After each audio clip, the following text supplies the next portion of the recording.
எல்லாருமே எதிர்பார்த்துட்டு இருந்த வெள்ளை அறிக்கை வந்துட்டு இன்றைக்கி வந்திருக்கு. ஸோ அது எப்படி இருக்குது? ஸோ அதை பார்க்கக்குள்ள உங்களுக்கு என்ன ஃபீல் ஆகுது? நம்மளுக்கு தெரிஞ்ச கதை தான். எவ்வளோ 1000 கோடி ஒன்று கடன் வாங்கி வச்சுருக்காங்க அப்படின்றதெல்லாம் ஆல்ரெடி நம்மளுக்கே தெரிஞ்சது தான். பட் இப்போ இந்த வெள்ளை அறிக்கை மூலமா இன்னொரு விஷயம் என்ன தெரிய வருதுன்னா, எவ்வளோ எக்ஸாக்ட் அமௌண்ட்டு கடன் இருக்குது, எந்தெந்த துறைகளில் வந்து கடன் இருக்குது, எவ்வளோ நட்டப்பட்டிருக்கு, எவ்வளோ ஊழல் மூலமா அவனுங்க வந்து இந்த அரசாங்கம் நடத்தி மக்கள் தலையில் அந்த கடனை ஏற்றிருக்காங்க அப்படின்றதெல்லாம் ரொம்ப கிளியராக சொல்லியிருக்காங்க. அதாவது 60 ஆண்டு காலம் சுதந்திரத்துக்கு அப்புறம் நடந்த இந்த 60 ஆண்டு காலத்தில் வாங்கின மொத்த கடனை இந்த 5 ஆண்டு காலம் வாங்கியிருக்காங்க. கடன் வாங்குறது இங்கே பிரச்சனையே கிடையாது. அந்த கடனை வாங்கி இதில் இன்வெஸ்ட் பண்ணாங்க. என்ன இங்கே வந்து டெவலப் ஆகிருக்கு? தொழில்துறை வளர்ந்துருக்கா, இல்லை இன்ஃப்ராஸ்ட்ரக்சர் வளர்ந்துருக்கா, இல்லை மக்களோட வருவாய் வளர்ந்துருக்கான்னு கேட்டால் கிடையாது. இப்போது மேற்கொண்டு அதாவது இப்போ என் கடன் ஒரு 4 லட்ச ரூபா இருக்குன்னா, எனக்கே தெரியாமல் இவனுக்கு என்கிட்ட பர்மிஷனே வாங்காமல் ஒரு 1,30,000 கடன் வாங்கி வச்சுருக்கானுங்க. அதை நான் அடைக்க போகிறேன்னா கேட்டால் கண்டிப்பாக இல்லை, அது நான் அடைக்க போகிறது கிடையாது. ஆனால் அரசாங்கம் தான் அடைக்கணும். அந்த அரசாங்கம் அடைக்கணும்னா என்னோடய வருவாய் பெருகணும். என்னோடய வருவாய் பெருகினா தான் நான் அரசாங்கத்துக்கு அந்த வரியை கொடுக்க முடியும். அந்த வரியை கரெக்டாக அவங்க வாங்கினா தான் அந்த கடனை அந்த அரசாங்கம் அடைக்கும். இப்போ இவங்க வாங்கி வச்ச கடனுக்கு இந்த புதிய அரசாங்கம் அது தலையில் ஏறி இருக்கு. இப்போது ஆன் ஆர் ஆஃப் அது கவர்மெண்ட் தான் அடைக்கணும். இது டிஎம்கே வந்து அடைக்க பொறுத்து.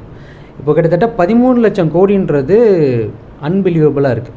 வெள்ளை அறிக்கை மூலயமா அவனுங்களுக்கு ஷாக் கொடுப்பாங்கன்னு பார்த்தா பார்க்குற நம்மளுக்கே ஷாக்கிங்காக இருக்குது. ஏன்னா இவ்வளோ கடன் வாங்கி வச்சுருக்கீங்க, எதுக்கடா வாங்கினீங்க, என்னடா டெவலப் ஆயிருக்குன்னா ஒன்றுமே இல்லை. எல்லா துறையிலும் மின்துறை, போக்குவரத்து துறை எல்லாத்துலேயுமே வந்து கடன் பட்டிருக்கும். எல்லாமே நஷ்டத்தில் போகுது. அப்போ நீங்கள் இந்த கடன் வாங்கி எதில் வந்து இன்வெஸ்ட் பண்ணீங்க அப்படின்ற ஒரு விஷயம் நம்மளுக்கு கேள்வியாக எழும்புது. அதை தாண்டி வருவாய் பற்றாக்குறை எவ்வளோ தூரத்துக்கு, அதாவது உச்சம் 78,000 சொச்சம் கோடி வந்து வருவாய் பற்றாக்குறை ஏற்பட்டிருக்கு. அது அரசாங்கத்துக்கும் சரி. அந்த அரசாங்கத்துக்கு ஏற்படுறதுக்கான முழு காரணம் என்னன்னா மக்களோட வாழ்வாதாரம் இங்கே உயரலை. அப்போ அங்கேயுமே வந்து அவங்கள நஷ்டப்பட்டிருக்காங்க. ஸோ இந்த வெள்ளை அறிக்கை மூலயமா ஷாக்கு டிஎம்கேக்கான்னு கேட்டால் அதையும் தாண்டி பொதுமக்களாகிய நம்மளுக்கு தான் அது பெரிய ஷாக்காக இருக்குது.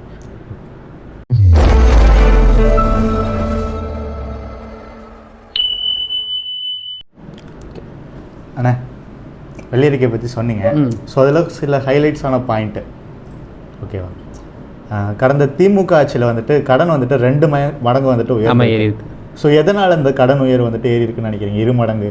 ஆப்வியஸ்லி இவங்க பண்ண ஊழலுக்கான ஒரு விஷயம் அடிப்படை. அதனால் அடிப்படை மக்களுக்கு என்ன செஞ்சாங்க? ஒன்றுமே செய்யல தலைவா. இப்போ நான் அதை தான் சொல்கிறேன். இப்போ ஒரு திட்டம் தீட்டுறாங்க அப்படின்னா அது மக்களோட பயன்பாட்டுக்கு வரணும், இல்லை மக்களோட வாழ்வாதாரத்துக்கு ஏறணும். ஃபார் எக்ஸாம்பிள் இப்போ வந்து ஒரு மின்துறைக்கு வந்து அவங்க கடன் வாங்குறாங்க அப்படின்னா அதோட பிரச்சனைகளை சரி பண்ணணும். இப்போ ஊழியர் பற்றாக்குறை இருக்குன்னா அதுக்கு அந்த பற்றாக்குறையை நிவர்த்தி பண்ணணும்.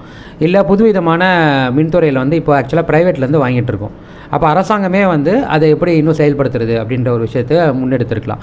இப்போ இதுக்கெல்லாம் தான் கடன் வாங்குறது. இப்போ நம்ம எதுக்கு கடன் வாங்குகிறோம்? இப்போது சாதாரணமாக ஒரு குடும்பத்தில் ஒரு கடன் வாங்குறாங்கன்னா எதுக்கு வாங்குவாங்க? அவங்க வாழ்வாதாரத்தை உயர்த்துறதுக்கோ, படிப்பு செலவுக்கோ, மெடிக்கல் எக்ஸ்பென்ஸுக்கோ, இல்லை கல்யாணம், இந்த மாதிரி ஒரு நல்ல விசேஷங்களுக்கு அந்த கடன் வாங்குவாங்க. இதில் ஒரு சில கடன் நம்ம போடுறத திரும்பி எடுக்கிறதுக்கான ஏதோ ஒரு வழி வைக்கப்படும். இப்போ ஒரு பிஸ்னஸில் கடன் போடுறோன்னா அந்த கடன் வாங்கி அந்த பிஸ்னஸில் இன்வெஸ்ட் பண்ணி அதில் அந்த லாபம் எடுத்து அந்த கடன் அடைப்போம்.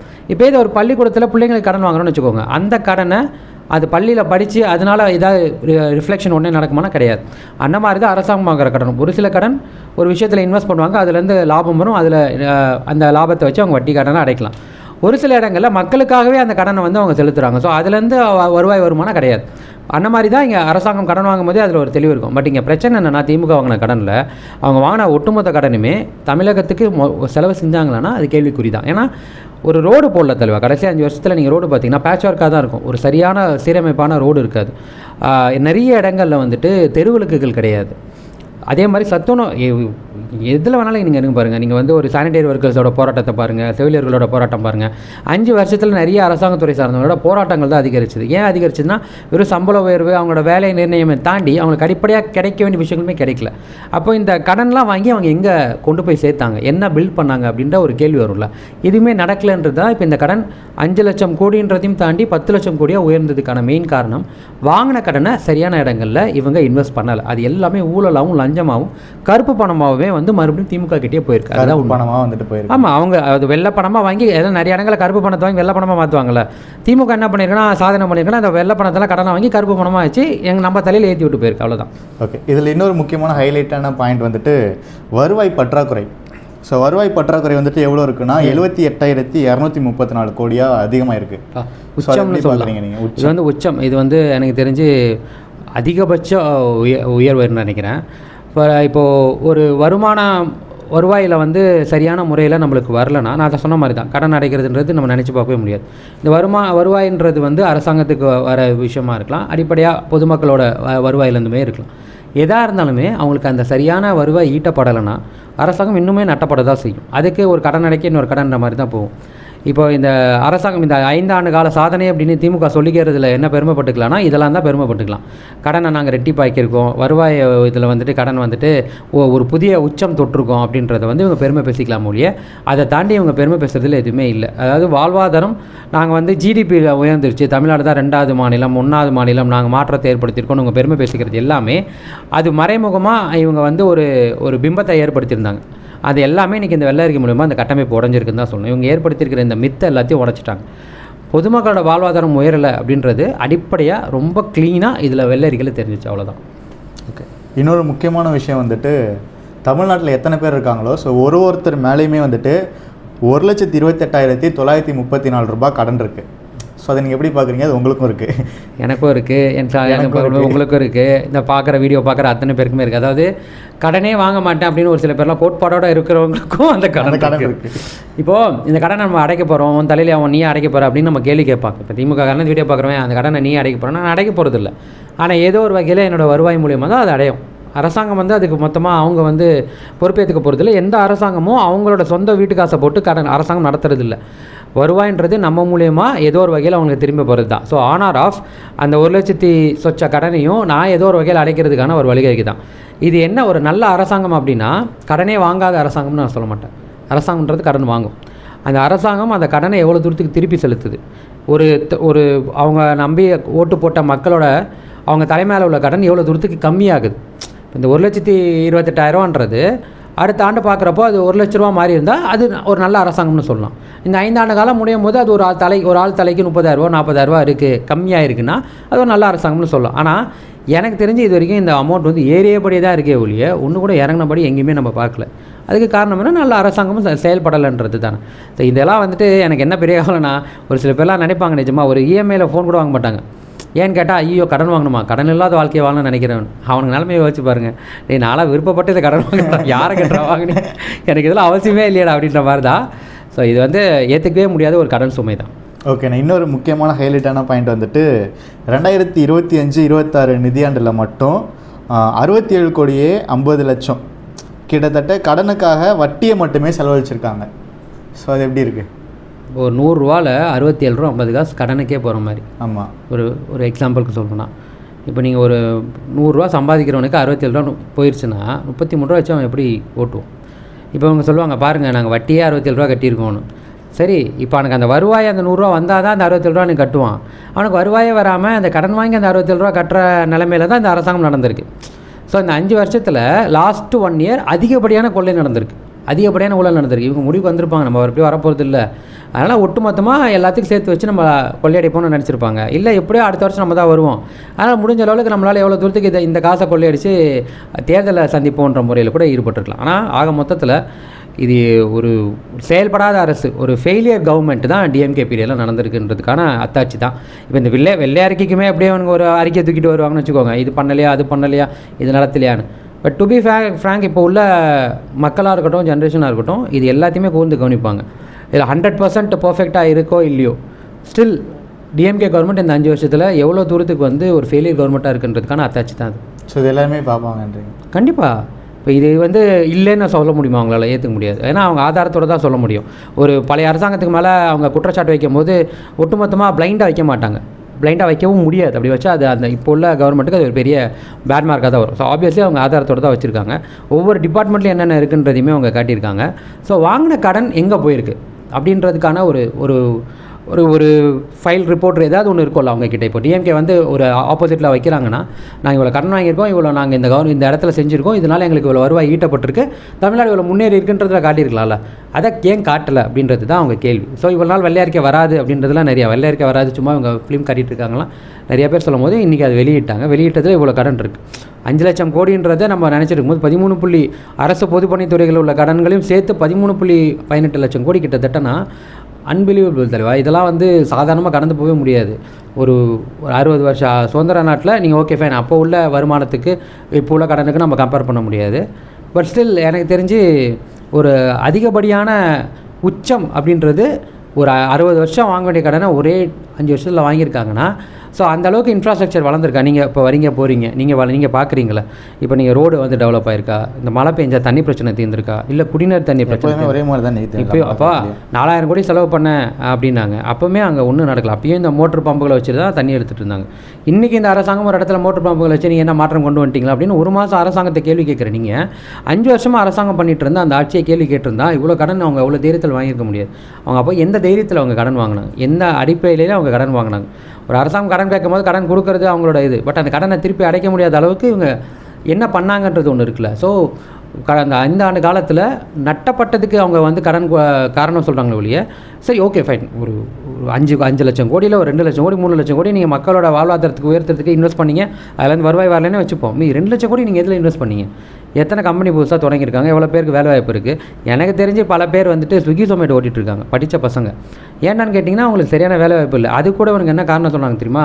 இவனுங்களுக்குலாம் வந்து வேலை செய்கிறதுக்கு சோம்பேறித்தனம், ஒரு கம்பெனியில் போய்ட்டு கமிட்டடாக வேலை பார்க்க பிடிக்காது, இவனுக்கு இஷ்டத்துக்கு வண்டி ஓட்டுறது வேலை பார்க்குறதுக்கு இதுக்கெல்லாம் அரசாங்கம் பொறுப்பேற்க முடியும்னு கேட்டான். என்கிட்ட 10,000 ரூபாய் சம்பளம் கொடுக்குறாங்க, எப்படின்னு வேலைக்கு போக முடியும்? அதுதான் இப்போது விலைவாசி ஏறுது தலைவா, அரசாங்கத்தோட வரி வைப்பு ஏறுது. ஸோ இது எல்லாம் ஏறுது. ஒருத்தனோட சம்பளம் மட்டும் அது எப்படி அதே இடத்துல இருக்கும்? ஒரு புதுசாக வேலை செய்கிற ஃப்ரெஷரோட சம்பளம் 7,000ரூவாலேருந்து 10,000 ஒரு நார்மல் கம்பெனிலனா 10 வருஷத்துக்கு முன்னாடி அதே தான் 7,000ரூவாலேருந்து 10,000. அப்போ 10 வருஷத்துக்கு நடுவில் 10 வருஷத்துக்கு முன்னாடி தங்கம் விற்ற விலையை எப்போ விற்கிது, பெட்ரோல் அப்போ விற்ற விலையை எப்போ விற்கிது? அப்போ அதெல்லாம் ஏறுதில்லை, அதெல்லாம் அரசாங்கம் உயர்த்ததில்லை. அப்போ ஒரு காய்கறி விலையிலேருந்து தங்கம் விலை வரைக்கும் ஏறுது, ஆனால் ஒருத்தனோட சம்பளம் மட்டும் அதே இடத்துல நிற்கிது எப்படி? அப்போ அந்த சம்பளத்தை வச்சுட்டு வீட்டு வாடகை ஏறாமல் இருக்கா, வீட்டு சொத்து மதிப்பு ஏறாமல் இருக்கா, சொத்து வரி வைப்பு நீங்கள் ஏறாமல் இருக்கா, ஒரு வாங்குகிற கொத்தமல்லிலேருந்து தங்க கருவேப்பிலை வரைக்கும் எல்லாமே ஏறுது. அப்போ அதெல்லாம் ஏற முடியும்னா அது விற்கிறவனோட வாழ்வாதாரம் அதே இடத்துல தானே இருக்குது.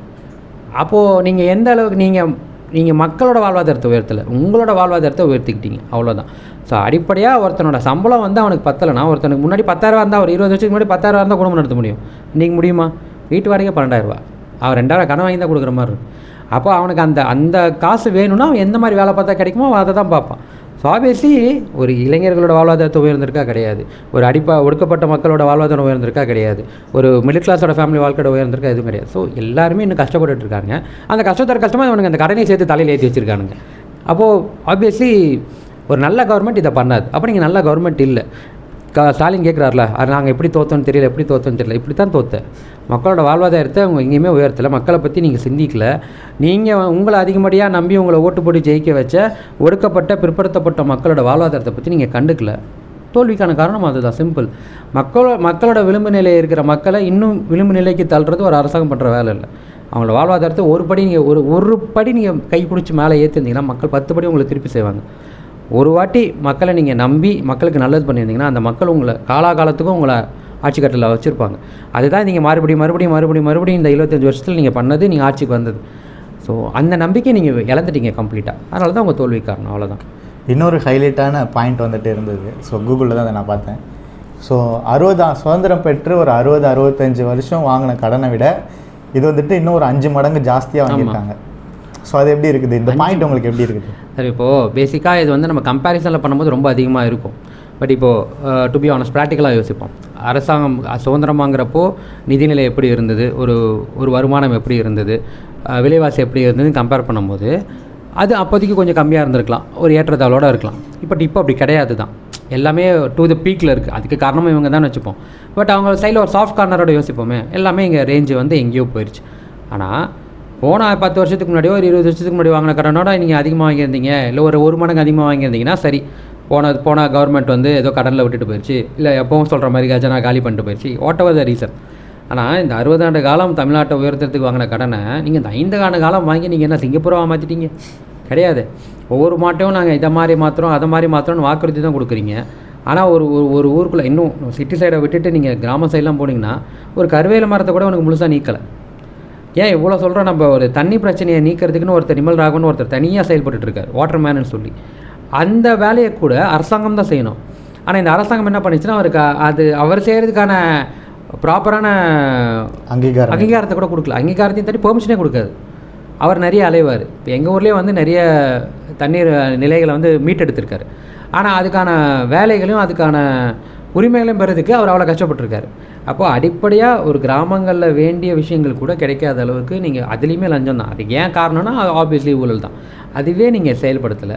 எந்த ஒரு திட்டங்களுமே வந்துட்டு பெருசாக அமல்படுத்த மாதிரி தெரியல. இப்போது ஒரு பாலம் கட்டியிருக்காங்கன்னா அந்த பாலம் வந்து எந்த அளவுக்கு இருக்குதுன்னா, பாலம் கட்டின ஒரு 6 மாதம் இடிஞ்சு விழுந்துருது. இப்போது ஏதோ ஒரு ஊரில் பாலம் கட்டி தண்ணியோட தண்ணி அடிச்சிட்டு போச்சு. அதே மாதிரி இந்த வீடு கட்டி கொடுப்பாங்க நிறைய இடங்களில், போயிட்டு நீங்கள் கையில் வாக்ஸி மாதிரி குத்துனீங்கன்னா உடஞ்சி விழுகுது. அப்போ அந்த அளவுக்கு தரமற்ற முறையில் தான் நீங்கள் எல்லாமே செஞ்சுருக்கீங்க. அப்போ இதோட வெளிப்பாடெல்லாம் நீங்கள் இப்போ இந்த கடன்லாம் வாங்கியிருந்தீங்க, உண்மையிலே இந்த மக்களுக்கு செஞ்சுருந்தீங்கன்னா இதெல்லாம் நல்லா இருந்திருக்குமே. 5 லட்சம் கோடின்றது சாதாரண விஷயம் இல்லைல்ல. அப்போ இதெல்லாமே தரமாக செஞ்சுருக்க முடியுமே. ஏன் செய்யலாம் இவ்வளோ? ஏன் போக்குவரத்து துறையில் பஸ்ஸை பார்த்தீங்கன்னா எவ்வளோ இடங்களில் படிக்கட்டே இருக்காது. நிறைய பஸ்ஸில் படிக்கட்டு இருக்காது, டோர் வந்து தொங்கிட்டு இருக்கும், கயிறு வச்சு கட்டி வச்சுருப்பாங்க. ஆனால் அந்த பஸ் டிக்கெட்லாம் ஏறி இருக்குது, டிக்கெட் விலையை ஏற்றலைன்னா சொல்கிறாங்க, டிக்கெட் விலை ஏறி இருக்குது. அது வந்து ஊர் விட்டு வர பஸ்ஸாக இருக்கட்டும், லோக்கல் பஸ்ஸாக இருக்கட்டும், டிக்கெட் விலை ஏறி இருக்குது. அது மறைமுகமாக ஏற்றிருக்காங்க. அதுக்கு என்ன காரணம் சொல்லப்பட்டுச்சுன்னா, இப்போ பெண்களுக்கு பேருந்து இலவசமாக விட்டனால அதை சரி கட்டுறதுக்காக. அப்போ உங்களுக்கு அதோட தெரியும்ல, இதில் இப்படி பண்ணால் இந்த இழப்பு வரும்னு தெரியும்ல.